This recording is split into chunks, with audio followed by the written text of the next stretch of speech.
Local इतिहास का अध्ययन करना महत्वपूर्ण है और आवश्यक भी, क्योंकि यह हमारे अतीत में झांकने की अनुमति देता है।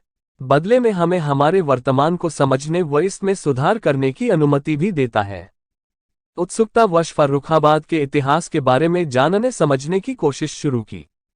जुलाई सन 2011 में फेसबुक पर एक पेज बनाया, हिस्ट्री ऑफ फर्रुखाबाद।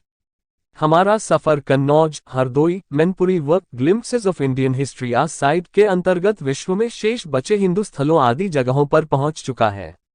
सफर में जो मंदिर, मस्जिद, खंडहर व महत्वपूर्ण प्राचीन स्थल मिले, उनके बारे में जानने समझने की कोशिश की है। कहने को तो हम फर्रुखाबाद को पौराणिक स्थल मानते हैं, लेकिन हमने अपने पौराणिक खंडहरों को कब्जों से बचाने का कोई प्रयास नहीं किया। फर्रुखाबाद की स्थापना सन 1714 में मोहम्मद खानन बनगश के द्वारा की गई थी। यहाँ शुद्ध बबूल का जंगल था। लोगों को जरूरत के हिसाब से यहाँ लाकर बसाया गया। उनकी रोजी रोटी के इंतजाम के लिए काम किया गया। लोगों को उनके भिन्न भिन्न कर्मों के अनुसार विभिन्न मोहल्लों में बसाया गया। जरदोजी वर्क, हैंड ब्लॉक प्रिंटिंग, पीतल उद्योग व खेती पर ध्यान दिया। बागवानी का विकास किया गया।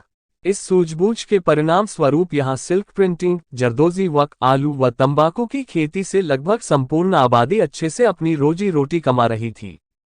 एक बहुत बड़ी आबादी को इसका लाभ मिल रहा था, जो काम 300 वर्षों से शहर व देहात के घर घर में फैला था। लाखों की रोटी का सबब था और जिसकी वजह से संपूर्ण विश्व में फर्रुखाबाद की पहचान बनी, वो आज मर चुकी है। विकास मात्र सड़कें बनाने से नहीं होता। विकास लोगों की जरूरत पूरा करने से होता है, रोजी रोटी की व्यवस्था करने से होता है। शिक्षा के क्षेत्र में नए नए स्कूल कॉलेज तो खुले, लेकिन व्यापारिक संस्थान बनकर रह गए। आयुर्वेदिक मेडिकल कॉलेज भी खुला, लेकिन ये भी व्यावसायिक बनकर रह गया।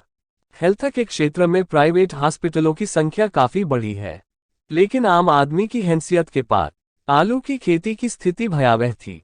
कुछ सुधार हुआ है। सरकार ने जन औषधि केंद्र खोल दवाओं को आम लोगों तक पहुंचाने का बहुत अच्छा काम किया।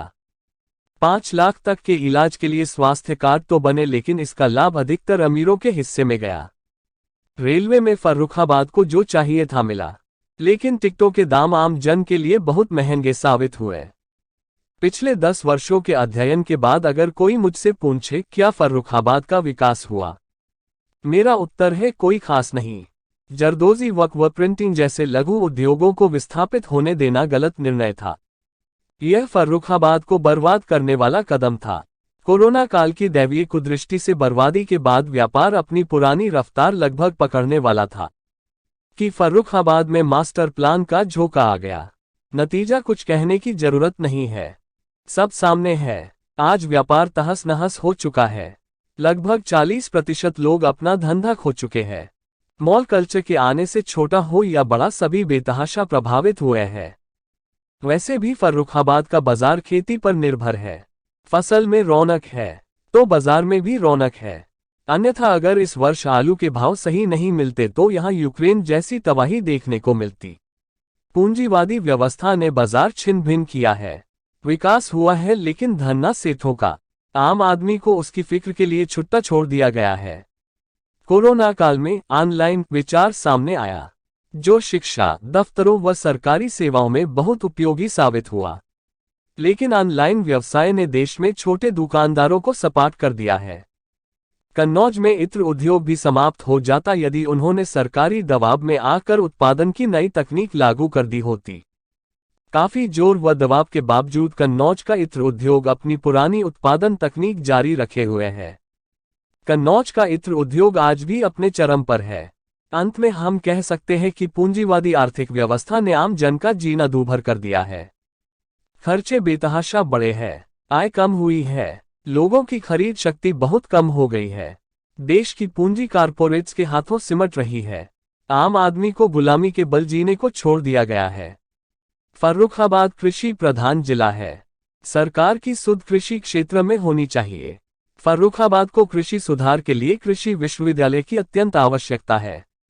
कृषि उपज का उचित मूल्य दिलवाने की शीघ्र व्यवस्था की आवश्यकता है। अगर पोस्ट पसंद आई हो तो लाइक करना न भूलें, सब्सक्राइब कर दें व साथ में लगी घंटी अवश्य दबाएं।